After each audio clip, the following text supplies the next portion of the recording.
up, people? So hi guys, I hope you all are doing great। और आज मैं आ गई हूँ पढ़ाई की टंकी पर आप लोगों के लिए लेकर एक नई और शानदार वीडियो। आज हम करेंगे व्हाट इज साइकोलॉजी के question answers. So without any further delays let's begin.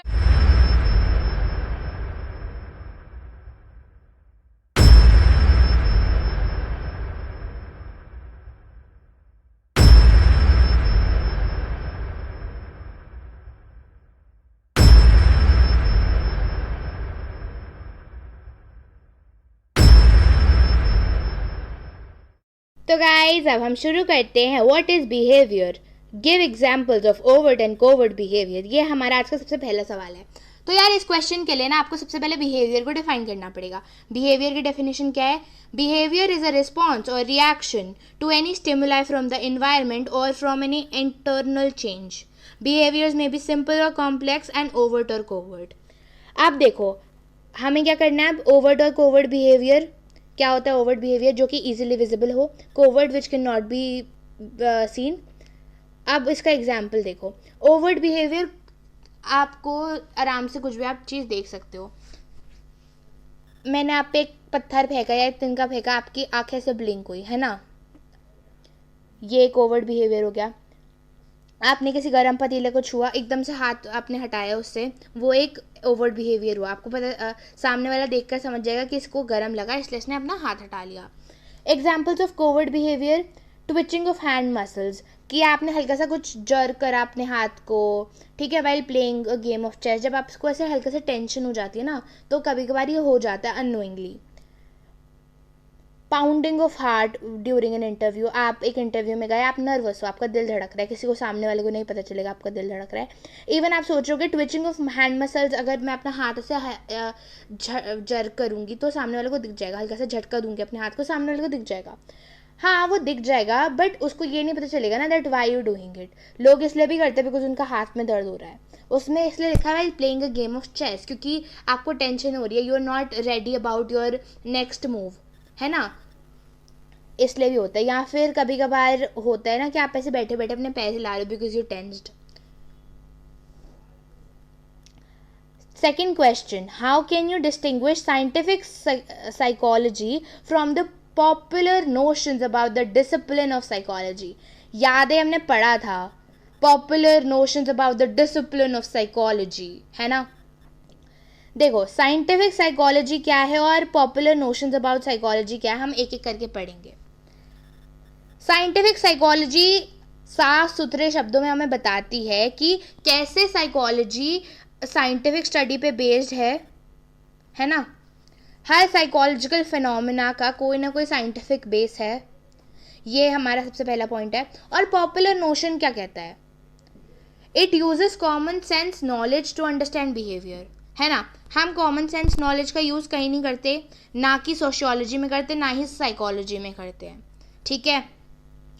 Second point, it explains the psychological phenomenon systematically on the basis of empirical data, ठीक है। एम्पेरिकल स्टडीज़ हमने पढ़ा था कि कोई भी ऐसा डेटा होना चाहिए जो सपोर्ट करे हमारी अजम्पशन को, या फिर कोई प्रैक्टिकल स्टडी से वो डेटा निकला हो, ठीक है।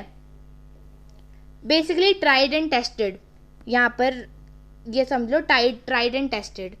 It explains the psychological phenomenon systematically on the basis of empirical data, ठीक है। ट्राइड एंड टेस्टेड है, कोई ऐसी थ्योरी नहीं है विच इज़ नॉट प्रूवन और हम उसको अपनी स्टडी में यूज़ कर रहे हैं। It explains the phenomena on the basis of experiences, sayings और बिलीफ। जहाँ पर साइंटिफिक साइकोलॉजी जो है वो अपना साइकोलॉजिकल फिनोमिना स्टडी करती है on the basis of empirical data, वहीं पर जो कॉमन सेंसिकल नॉलेज है it uses its own experiences, sayings और बिलीव्स। हमने पढ़ा था ना ये कि कैसे हुआ था। डार्विन ने स्टडी करी थी जहाँ पर उसने एक बच्चे को दिया था इजी प्रॉब्लम्स और एक बच्चे को दी थी, कुछ ग्रुप ऑफ स्टूडेंट्स को दी थी easy problems, group of students को दी थी हार्ड प्रॉब्लम्स, ठीक है। हार्ड एंड इजी प्रॉब्लम्स का मिक्स। एंड में क्या निकला था, जो हमारी कॉमन सेंसिकल नॉलेज थी वो गलत साबित हो गई थी और जो हमारी साइकोलॉजिकल स्टडी थी उसका रिजल्ट ये निकला था कि अगर तुम बच्चों को हार्ड और इजी प्रॉब्लम स्टार्टिंग से दोगे तो धीरे धीरे उनको हार्ड प्रॉब्लम सॉल्व करना आएगा और उनका जो कॉन्फिडेंस लेवल है वो नेचुरली इंक्रीज हो जाएगा, इसलिए वो अपना जो सवाल है वो कर पाएंगे अच्छे से. It studies the patterns of behaviour that can be predicted before they occur. ठीक है, पैटर्न्स ऑफ बिहेवियर पढ़ता है वो कि अच्छा अगर आपने पास्ट में ऐसा बिहेवियर शो करा था तो काफ़ी हद तक जाहिर सी बात है कि आप इस टाइम पे भी ये वाला बिहेवियर शो कर सकते हो, या फिर जो साइंस है वो पढ़ेगा कि अच्छा आपका पैटर्न ऑफ बिहेवियर इस तरह का रहा है तो अब भी आपका पैटर्न ऑफ बिहेवियर इस तरह का रह सकता है, वो प्रिडिक्ट करता है ना. और वो क्या होता है, अब कॉमन सेंस क्या करता है, हिंट साइट्स पे जो कि पहले हो चुका है उसी को अब ले लेगा. ठीक है, अगर पहले ऐसा हुआ है तो अभी भी वैसे ही होगा. कॉमन सेंसिकल नॉलेज के थ्रू ही तो ये चीज़ निकल के आई है कि अगर स्टार्टिंग में कुछ औरतें घर पे काम करती थी तो वो थ्रू आउट देयर लाइफ घर पे ही काम करेंगी, जो बाकी की आने वाली औरतें हैं वो सारा घर पे ही काम करेंगी. इसी वजह से तो ऐसी गलत सोच को, गलत चीज़ों को बढ़ावा मिलता है. Give a brief account on the evolution of give a brief account of the evolution of psychology. अरे यार ये मेरा फेवरेट क्वेश्चन है एंड गाइस ट्रस्ट में तुम्हारा भी फेवरेट क्वेश्चन होना चाहिए because this is the easiest question of all times और ये हर बार आता है. इसमें कुछ नहीं है, बस समझने की बात है और तुम इसको बार बार पढ़ते रहोगे ना तुम्हारे दिमाग में रट जाएगा. ठीक है, तो evolution of psychology was an outcome of ancient psychology. It later varied with the modern development of different approaches of psychological study. The formal beginning of psychology took place in 1879 with the establishment of an experimental laboratory in Leipzig, Germany by Wilhelm Wundt. ठीक है, अब यार देखो simple सी चीज़ तुम्हें यहाँ पर explain करनी है कि जो एवोल्यूशन ऑफ साइकोलॉजी है वो आई थी एंशियंट फिलोसफी से और उसके बाद उसको हमने थोड़ा सा चेंज कर दिया, उसमें साइकोलॉजिकल स्टडी की कुछ अप्रोचेस डाली और हमने फिर मॉडर्न साइकोलॉजी को यूज़ में लाया आफ्टर 1879 में, जब विल्हेम वुंड के द्वारा साइकोलॉजिकल एक्सपेरिमेंटल लैबोरेटरी एस्टैब्लिश हुई लाइप्जिग जर्मनी में. ठीक है, तुम्हें ये फैक्ट याद होगा, मैंने पढ़ाया था सबसे पहले सेशन में भी. और विल्हेम वुंड कौन था, फादर ऑफ साइकोलॉजी. ठीक है, स्टार्टिंग में सबसे पहली अप्रोच क्या आई थी, स्ट्रक्चरलिज्म बाय विल्हेम वुंड, है ना. इंट्रोस्पेक्शन में क्या वो लोगों से पूछेगा कि आप अगर इस टाइम पे हो तो आप कैसा बिहेव करोगे, है ना. और स्ट्रक्चरलिज्म में उन्होंने क्या बोला था, हम स्ट्रक्चर पढ़ेंगे माइंड का, ब्रेन का नहीं, स्ट्रक्चर पढ़ेंगे माइंड का. तो इन्होंने बोला, अब आए हमारे विलियम जेम्स भाई साहब, इन्होंने नाम नहीं लिख रखे, तुम्हें नाम लिखना है. अब आए हमारे विलियम जेम्स भाई साहब, उन्होंने बोला नहीं, स्ट्रक्चरलिज्म नहीं चलेगी, इंट्रोस्पेक्शन नहीं चलेगी, तुम फंक्शनलिज्म अपनाओ. फंक्शनलिज्म क्या था कि तुम माइंड की वर्किंग पढ़ो, उसके फंक्शंस पढ़ो, उसका स्ट्रक्चर मत पढ़ो, उसके फंक्शंस पढ़ो. इम्पैक्ट ऑफ बिहेवियर पढ़ो, और बिहेवियर कैसे अलाउ करता है लोगों को टू सेटिस्फाई देयर नीड्स, कैसे कुछ सिचुएशंस में किसी तरह का रिएक्ट करके वो लोग अपने मन को, अपने माइंड को सेटिस्फाई कर लेते हैं. बिहेवियर कैसे फंक्शन करता है वो पढ़ो, है ना. गेस्टॉल्ट साइकोलॉजी ने क्या बोला, गेस्टॉल्ट साइकोलॉजी भी एक रिएक्शन था towards the structuralism in the early 20th century. ठीक है, तो इन्होंने क्या फोकस करा on the organisation of perceptual experiences. Perceptual experiences, इन्होंने इनकी डेफिनेशन हमेशा ये याद रखना, the things we are perceiving will be more than the inputs we have received. मतलब कि जो भी हमने परसीव करा, मतलब जो भी हमने उस चीज़ से परसीव करा, that will be more than what we have just received, है ना. अब आपको इसका एक एग्जाम्पल याद होगा कि हम मूवीज़ को, तो एक मूवी होती है ना, हम उसको कैसे देखते हैं कि ये चल रही है, बट होती क्या है, वो मूविंग पिक्चर्स होती है, स्टिल मूविंग पिक्चर्स होती हैं, जो एक के बाद एक के बाद एक के बाद आती रहती है, पर वो आती इतना फास्ट है कि हम लोग कंफ्यूज हो जाते, वी थिंक कि यार ये तो एक साथ ही चल रहा है. Another reaction on structuralism was behaviorism. उन्होंने बोला कि behaviorism वालों ने क्या बोला, behaviorism वालों ने बोला कि behavior और responses जो हैं वो measured होने चाहिए. जो भी behavior और responses objective form में होने चाहिए. मतलब बेसिकली यहाँ पर उन्होंने सिर्फ उन्हीं behavior और responses को पढ़ने की बात करी जो कि एक measurable और objective form में है. ठीक है. इसके बाद आया भाई, याद है ना, जिन्होंने अपने आइडियाज से पूरी दुनिया को हिला के रख दिया था, साइको एनालिसिस के देवता सिगमंड फ्रूइड भाई साहब. इन्होंने ह्यूमन बिहेवियर को देखा as a dynamic manifestation of unconscious desires, conflicts and their gratification. अब देखो उन्होंने क्या बोला कि हमारे जितने भी ह्यूमन बिहेवियर है, हम किस हिसाब से बिहेव करते हैं, जो भी हमारे दिमाग में चलता रहता है. फॉर एग्जाम्पल, आपने कल सोचा that you have to top in the upcoming exams, तो कल से आप थोड़ा सा ज़्यादा पढ़ने लग जाओगे, उसके लिए तैयारी करने लग जाओगे, right. That's how it is. या फिर आपने सोचा आपको पतला होना है, या you have to be more fit, तो आपने क्या करा, आपने कल से एक्सरसाइज करना शुरू कर दिया. तो वहाँ पर एक वो बिहेवियरिज्म दिख रहा है ना, समझ में आ रहा है ना क्या हुआ, कि आपने कैसे आपके मैनिफेस्टेशन से आपका जो बिहेवियर है वो चेंज हुआ, आपके अनकॉन्शियस डिज़ायर से आपका बिहेवियर कैसे चेंज हुआ. इसके कॉन्ट्रास्ट में एक humanistic perspective, okay sorry people, humanistic perspective आया. ठीक है. इन्होंने एम्फेसाइज करा on the free will of human beings, कि ह्यूमन बींग्स फ्री हैं. ठीक है. और उनका एक नेचुरल स्ट्राइविंग होती है कि उनको ग्रो करना है, उनको अपनी पोटेंशियल, इनर पोटेंशियल अनफोल्ड करनी है. ठीक है. तो उन्होंने बोला कि ह्यूमंस जो हैं वो अपनी मन मर्जी के मालिक है. ठीक है. फ्री विल इसे ही कहते हैं. एंड देयर नेचुरल स्ट्राइविंग, कि उन्हें ग्रो करना है, और है ना, उनको अपनी इनर पोटेंशियल अनफोल्ड करनी है, कि वो जिस काबिल है उन्हें वो चीज़ पूरी करनी है. और इसके बाद जब हमारी आई कॉग्निटिव पर्सपेक्टिव. कॉग्निटिव पर्सपेक्टिव क्या था, was a combination of gestalt approach and structuralism. तो इन्होंने किस चीज़ पे फोकस करा, कि how individual perceive the world. मतलब आपने अपने आसपास जो चीज़ें देखी उससे आपके कैसे परसेप्शंस बने. इसी के साथ साथ कॉग्निटिव पर्सपेक्टिव के जस्ट साथ साथ आई कंस्ट्रक्टिविज्म. तो इन्होंने बोला कि ह्यूमन बीइंग्स जो हैं वो एक्टिवली अपने माइंड्स को कंस्ट्रक्ट करते हैं. इसका मतलब क्या समझ में आ रहा है. यार देखो, आप जितने भी अपने सोशल इंटरेक्शंस करते हो, आप अपने कल्चरल, अपने कल्चर में, आप अपने एनवायरनमेंट में जिन लोगों से मिलते हो, जिन लोगों को देखते हो, जिनको ऑब्जर्व करते हो, उनकी तरह ही आपके कहीं ना कहीं माइंडसेट्स होने लग जाते हैं. आपने सुना है ना, छोटे बच्चे कई बार लोगों को कॉपी करते हैं. क्यों यार, क्योंकि देखो उन्होंने जो चीज़ देखी, they are just copying it, और कहीं ना कहीं वो उनके माइंड को अफेक्ट करे. That's why they copying it ना. So that's how it is. तो अब हमने पढ़ लिया कंस्ट्रक्टिविज्म. अब हम पढ़ेंगे कि ये जो थ्योरी थी, इसके बाद आए विगोट्स्की भाई साहब और पायाजेट. इसमें पायाजेट का नाम नहीं लिख रखा, बट हाँ पायाजेट भी साथ में था.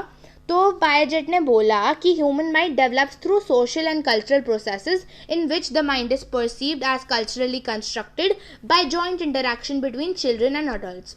We just discuss this. Okay. Therefore, the evolution of psychology passed through various stages and levels. Starting from the roots of philosophy, it took a new direction and included numerous theories of structuralism, functionalism, behaviorism, constructivism, etc.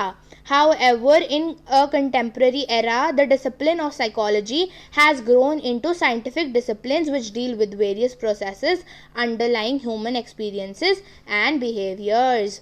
यार देखो, ये सब चीज़ें ना तुम्हें learn करने की ज़रूरत नहीं है, ये चीज़ तुम खुद बना के भी लिख सकते हो. ठीक है. एंड मोर ओवर तुम्हें सब कुछ समझ में आया गया होगा कि कौन कौन सी थ्योरीज है, क्या क्या बोलती हैं, है ना. What are the problems for which collaboration of psychologists with other disciplines can be fruitful? Take any two problems to explain. अब यार एक प्रॉब्लम बताओ कि जिसके लिए कोलैबोरेशन होना ज़रूरी है। बहुत सारी प्रॉब्लम्स हैं, बट कोई एक प्रॉब्लम जो तुम्हारे दिमाग में आ रही है। हमने इतनी सारी पढ़ी थी, राइट? तो मैं एक जो सबसे पहले तुम्हारे दिमाग में आई ना, वो कमेंट सेक्शन में मुझे लिखने, मैं पढ़ूंगी। ओके, अब हम इसको पढ़ते हैं। आंसर में क्या लिखा है? While dealing with criminal cases, है ना, एक कोर्ट सिनेरियो में जहाँ पर एक बंदा गिल्टी है, वहाँ पर उसको कितनी पनिशमेंट दें, या जो उसने क्राइम करा उसका रीज़न वैलिड था, उसके लिए क्या वैलिड था वो, ये सब चीज़ें। और अगर एक विटनेस है तो उस वो विटनेस कोर्ट सीन में कितने अच्छे से उस मर्डर सीन को, क्राइम सीन को रिपोर्ट कर सकती है। या फिर अगर एक बंदी ने खुद अपनी आंखों से वो क्राइम सीन होते हुए देखा है तो उसको कितने अच्छे से वो क्राइम सीन याद होगा। ये सब चीज़ें एक हमें साइकोलॉजी और जो हमारा क्रिमिनल केस है इसके कोलैबोरेशन से मिलता है, इन सब क्वेश्चंस के आंसर। ठीक है, अब यार देखो, अब हम यहाँ पर आर्किटेक्ट का एग्जाम्पल दिया हुआ है। आर्किटेक्ट को क्यों ज़रूरत पड़ती है? टू सेटिस्फाई हिज और हर कस्टमर्स। हर इंसान को मेंटल और फिजिकल स्पेस चाहिए होती है। अगर आप एक अपने रूम में रह रहे हो, आपको चाहिए ना, मेरे को मेंटल स्पेस भी मिले, मेरे को ज़्यादा हॉट स्पॉट्स नहीं चाहिए अपने कमरे में।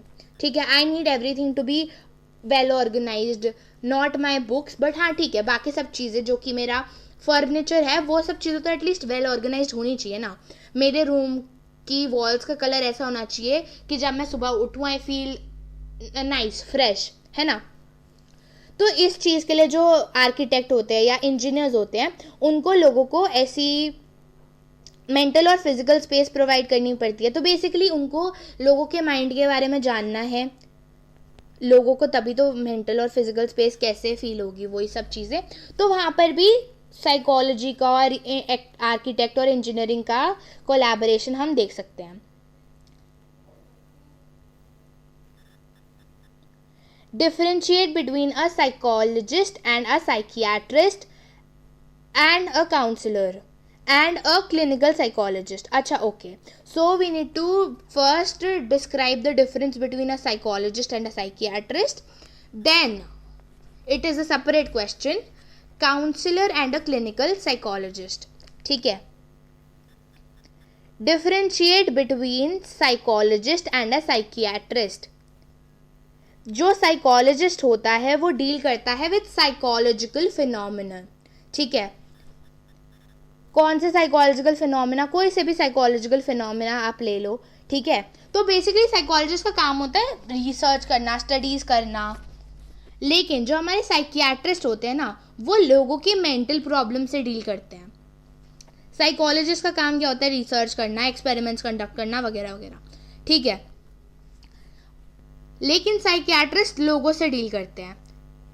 तो साइकोलॉजिस्ट का मेन काम क्या होता है कि भाई साइकोलॉजिकल रिसर्च करो, उसके कंक्लूजन्स बनाओ, डेटा कलेक्ट करो, डेटा से क्या कंक्लूजन्स डिराइव हुए वो सब देखो, है ना।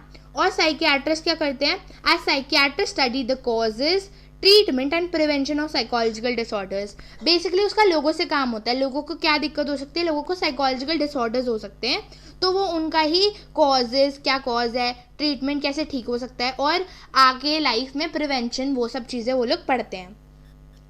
A psychologist does not hold a medical degree and is mainly into academic and research fields. Basically psychologist का ना मेडिकल एप्लीकेशन से कोई लेना देना नहीं होता है, इसलिए उनके पास मेडिकल डिग्री भी नहीं होती। उनका सिर्फ मेन काम क्या होता है कि एकेडमिक और रिसर्च करनी आनी चाहिए उन्हें। ठीक है, whereas a psychiatrist holds a medical degree and he or she can use medical treatments to cure patients. Psychologist जो होते हैं वो लोगों को ठीक नहीं कर सकते। साइकियाट्रिस्ट के पास मेडिकल डिग्री हो सकती है, वो मेडिकली ट्रेंड होते हैं इन ट्रीटिंग देयर पेशेंट्स, तो वो उनको मेडिकेशंस प्रिस्क्राइब कर सकते हैं, अगर ज़रूरत पड़े तो शॉक्स भी दे सकते हैं। अब हम पढ़ते हैं the difference between a counsellor and a clinical psychologist. तो काउंसलर क्या करता है? Counsellor deal with the causes, treatments and prevention of different type of psychological disorders which are related to motivational and emotional problems. For example तुम एक दिन सुबह उठे और तुम्हें बहुत ज़्यादा मोटिवेशन लैक हो रहा है, तुम बहुत ज़्यादा परेशान हो, तुम्हें मन ही नहीं कर रहा कि आगे दिन में कुछ करने का, ठीक है, तो तुम एक काउंसलर के पास जाओगे because you are not feeling motivated, है ना, या फिर you are dealing with some emotional problem, that's why you are not feeling motivated. यहाँ पर क्लिनिकल साइकोलॉजिस्ट का काम थोड़ा सा अलग होता है. उनका अगर सीरियस मेंटल प्रॉब्लम्स हो ना, तब वो यहाँ पर काम आते हैं. कोई सीरियस बिहेवियरल प्रॉब्लम्स हो, फॉर एग्जांपल ईटिंग डिसऑर्डर है, या फिर एंग्जाइटी लेवल्स बहुत हाई हैं, स्ट्रेस बहुत ज़्यादा है, डिप्रेशन में है बंदा, ठीक है, तो यहाँ पर क्लिनिकल साइकोलॉजिस्ट का काम आता है. और वो इससे भी ज़्यादा भयानक मेंटल प्रॉब्लम से डील करते हैं, मेंटल डिसऑर्डर से डील करते हैं. अब जो काउंसलर्स होते हैं वो वोकेशनल रिहैबिलिटेशन प्रोग्राम्स करते हैं. लोगों को अगर प्रोफेशनल चॉइसेस बनाने में दिक्कत हो रही है तो वो उसको हेल्प करते हैं, या फिर अगर उनकी बिल्कुल न्यू लाइफ है, या फिर अगर किसी फैमिली में लॉस हो गया, तो उन सब चीज़ों से वो डील करवाते हैं. बेसिकली इमोशनल और मोटिवेशनल प्रॉब्लम से वो लोग डील करवाते हैं.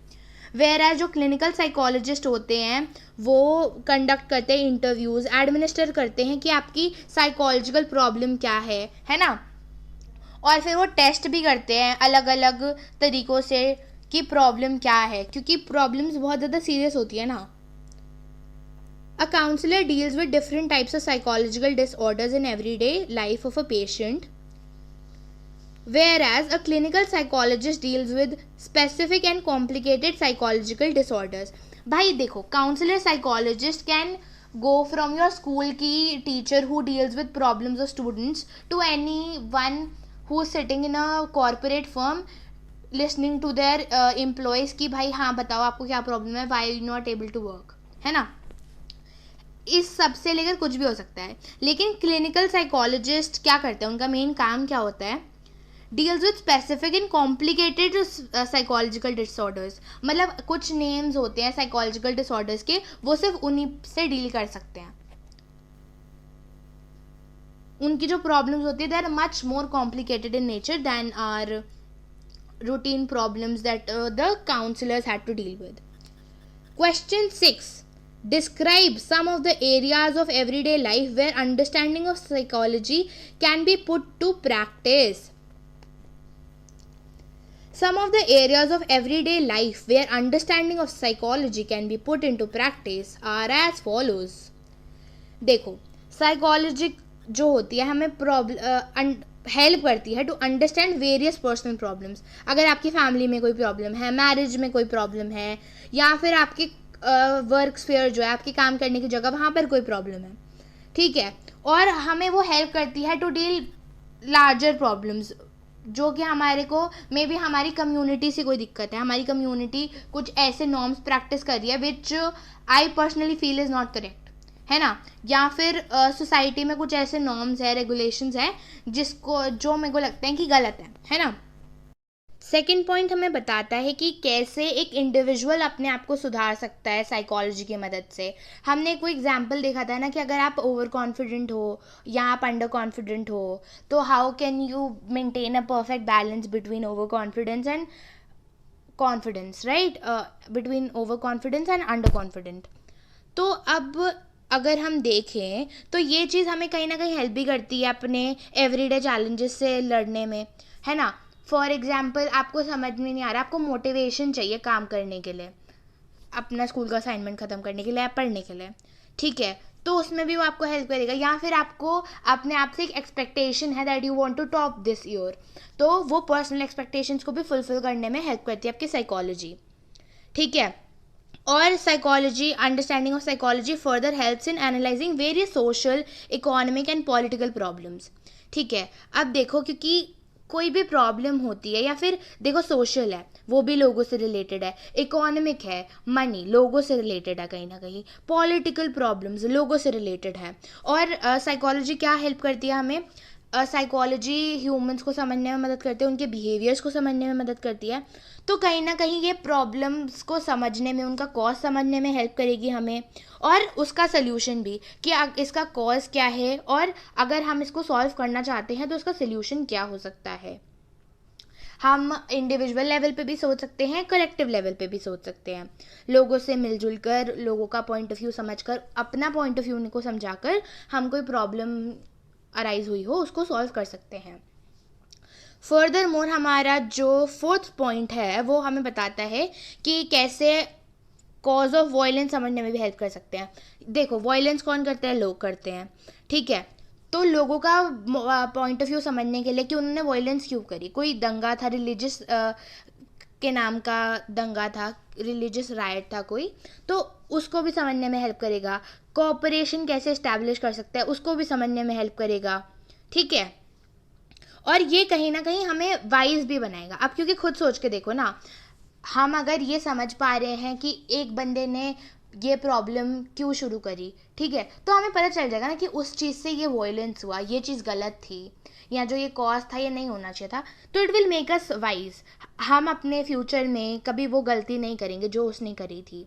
हम हर चीज़ में ट्राई करेंगे कि हम कॉन्फ्लिक्ट अवॉइड करें, फ्रस्ट्रेट ना हो और अग्रेशन ना दिखाएं काफ़ी सारी सिचुएशंस में, ठीक है.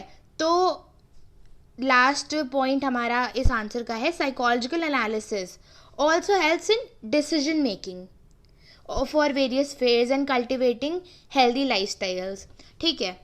कुछ भी हो, आपको साइकोलॉजिकल एनालिसिस बहुत हेल्प कर सकता है. कोई भी डिसीजन मेकिंग आप समझ पाओगे कि आपको कौन से रास्ता चुनना है अपनी लाइफ में अगर आपको कोई भी कभी भी दिक्कत हुई. या फिर आप एक और चीज़ देखो ना, हमने पढ़ा था कि योगा जो होता है या फिर exercising is good for your mind, is good for your mental health as well as physical health. Physical health अच्छी रहेगी तो ऑब्वियसली आपकी मेंटल हेल्थ का अच्छा रहने का भी चांस है. अगर आपकी फिजिकल हेल्थ अच्छी नहीं होगी तो काफ़ी ज़्यादा चांस है कि आपकी मेंटल हेल्थ भी ख़राब हो जाए. तो इसलिए योगा, एक्सरसाइज, फिजिकल हेल्थ को मेंटेन करना ज़रूरी है. तो साइकोलॉजी हमें वो करने में भी, वो अचीव करने में भी हेल्प करता है.